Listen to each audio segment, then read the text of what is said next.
কিন্তু দুধের ভিতরে চিংড়ি মাছ থেকে স্বামীরা ডাক যাও আভোগটা বরাদ্দ করতে গেলে কি বলতেন দুধের ভিতরে চিংড়ি মাছ চলেছে দেও দুধ দাও নিয়ে যাইতেছি যার থেকে কিনছে দুধ তারিখে গিয়ে কি দুধের ভিতরে চিংড়ি মাছ হলে করতে খায় ভাই ওই যে গরু যে ফেনা খা ফেনার মধ্যে চিংড়ি মাছও খাইয়া ফেলে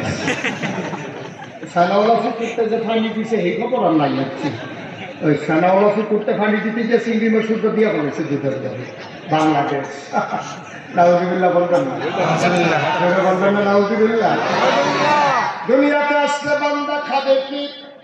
এতদিন একটা দুর্গের ভিতরে ছিল রেহানের ভিতরে ছিল যেখানে কোনো জীবাণু আক্রমণ করতে পারে নাই ভাইরাস যেখানে ছুঁইতে পারে নাই না করোনা কোনো কিছুই যখন তাকে স্পর্শ করতে পারে নাই দুনিয়াতে এসে দেখবে কালো ধোঁয়া শ্বাস টানতে গেলে তার ফুসফুস পর্যন্ত বন্ধ হয়ে যায় মাছের ভিতরে ফরমালিন বিষাক্ত মাছের বিষাক্ত খাবার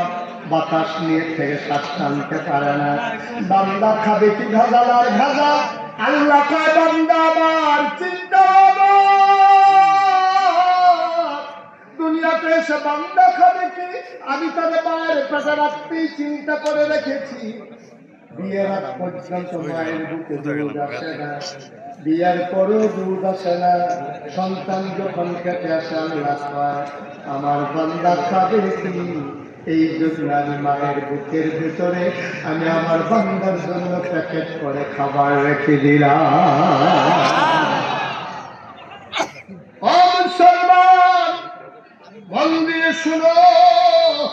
কেমন খাবার আল্লাহ দিয়েছেন বিজ্ঞান মেডিকেল সায়েন্স গবেষণা করে এই দুধ কি জিনিস সবাই একমত হয়ে গেল খাবারের ভিতরে যত প্রোটিন যত ভিটামিন অর্থাৎ সুষম খাবার বলতে যা বোঝায় একটা বাচ্চা যদি শুধু মায়ের বুকের দুধ খায় আর কিছু যদি নাও খায় তাই বাচ্চারা আর কোনো খাবার লাগবে না বলো সুবহানাল্লাহ শুধু খাবার না কোনো চিকিৎসাও লাগবে না এটার ভিতরে ডিপথেরিয়া ধনুষ্টঙ্কার আরো যত যত তোমার অসুখ আছে জীবাণু আছে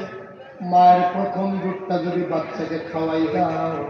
তাইলে ছয়টা টিকা বাচ্চা নেওয়া লাগবে না সব রেখে দিলেন বুকের ভিতরে অমুসলমান মেডিকেল সায়েন্স আরো গবেষণা করে নাল ভরে দুধ আসে যদি দুধটা আসে বাচ্চার যদি নাতিনি ফুটে যায় এই জন্য আল্লাহ দুধের কোটার ভিতরে 32টা ছিদ্র করে রেখে দিয়েছেন একটা মেশিন ফিট করে দিয়েছেন চুষণ দিলে দুধ আছে চুষণ আপনি হাত কেটে ফেলছেন ব্যান্ডেজ করে আপনার রক্ত থামানো যায় না অথচ বাচ্চা দুধ খায় দুধ আছে চুষণ দেয় না দুধ আসে না সুবহানাল্লাহ বলবেন না কি অর্থ কি বিজ্ঞান কি মেডিকেল সায়েন্স তিনি সেখানে ব্যবহার করেছেন সুবহানাল্লাহ বলবেন না সুবহানাল্লাহ দেখা গেল দুধ না মিষ্টি না তেতু না পনসা আর দুধটা বেশি গরম না বেশি ঠান্ডাও না এমন গরমও যায় না একটু পড়ে যাবে এমন ঠান্ডাও যায় না বাচ্চার নিউমোনিয়া হয়ে যাবে এমন সুষম খাবার রেখে দিলেন আল্লাহ এই জন্য আল্লাহ কয় ও বুধু তোমরা